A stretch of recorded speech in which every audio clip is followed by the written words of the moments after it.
My name is Josh Thompson, and I'm the campus pastor of the Outpost, which is an extension campus of Neighborhood Church of Redding. I'd like to take the next few moments to show you exactly what your prayers, your support, and your giving has done to bring the grace of God to the community of Weaverville, California.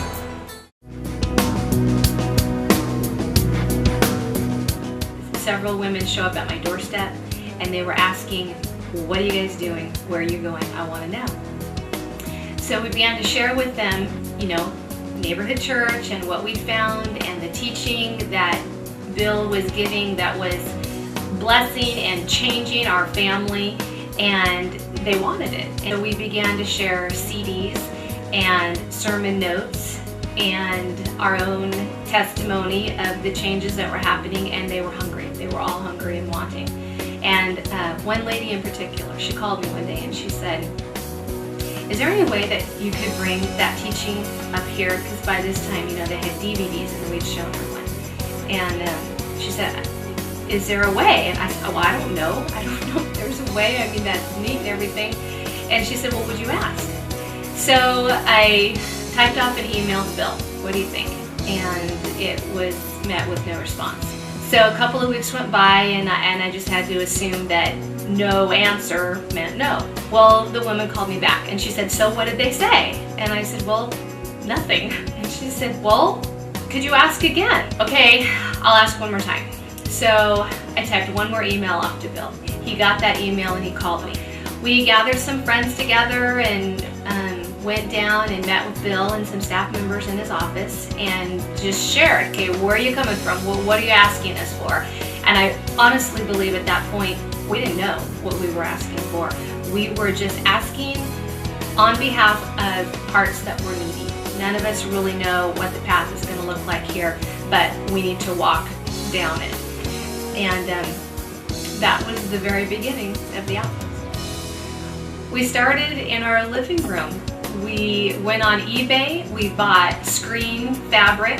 It comes in a big roll. We stretched it, we built a frame and stretched the screen fabric, hung it on the wall.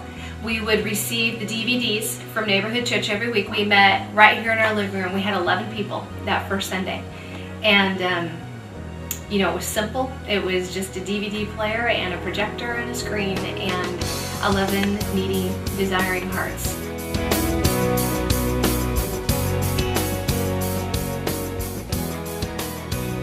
Two months after starting to meet in the Cox home, concerns were starting to be raised about the fact that, first of all, we were running out of room. It was getting a little too cozy. And so the idea was put out, why don't we move someplace a little more public, a little more neutral? Really, the theater seemed to fit the bill. So in October of 2006, we began meeting at the Trinity Theater right on Main Street. And right from the beginning, there was a different feel about it from the living room. It was still cozy and still small, but it was more of a feeling of adventure, like something new was starting, and something more was just around the corner. So my group started at that time. One of them was called Sermon Excavation, which was a sermon review group. Then there was Care and Share, which was a group that really did the follow-up. It was kind of our guest services ministry all wrapped up in an I-group. So we had all these great small groups starting, and it was really what started feeding people into the Outpost from the community. My name is Dave Newton. I'm an elder at the Outpost, and interestingly, I came to know the Outpost as a result of some friends that my wife had known, and they had an I-group, and they were going through a study of creationism, and that's how we found out about the Outpost.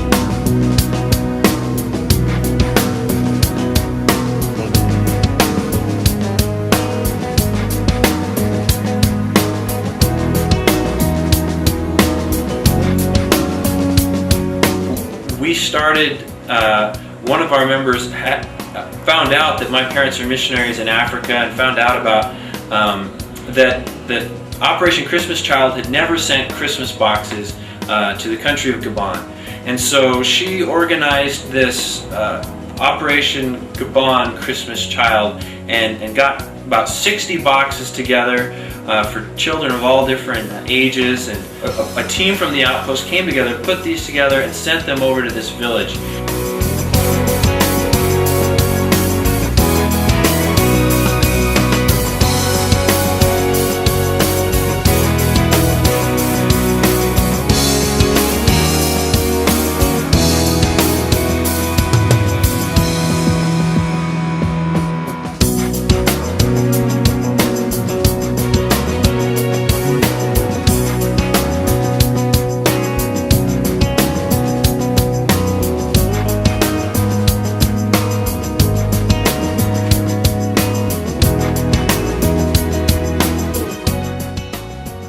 Another important development while we were at the theater was the office. We were running into this issue where we were a church without a building, and that wasn't so important unless people were trying to find us during the week. So we kind of came up with the idea of a small space where I could work as an office, but we needed it to be practical for other things too. We needed the space to be big enough to be used as a classroom, a place that small groups and I groups could meet.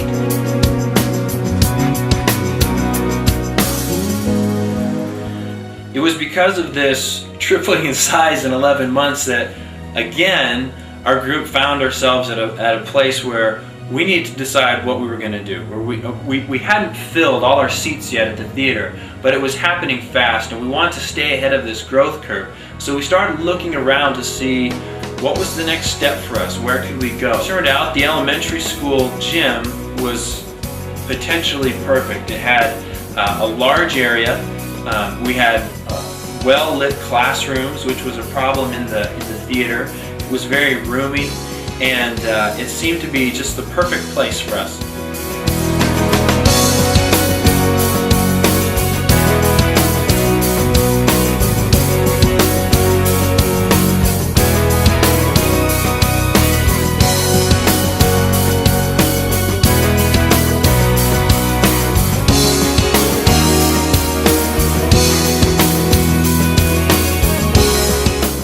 We've had a lot of our needs met in miraculous ways. We had a need for some sort of container to hold all our stuff. God provided us with a 16-foot trailer literally the week we needed it. But we still have some needs.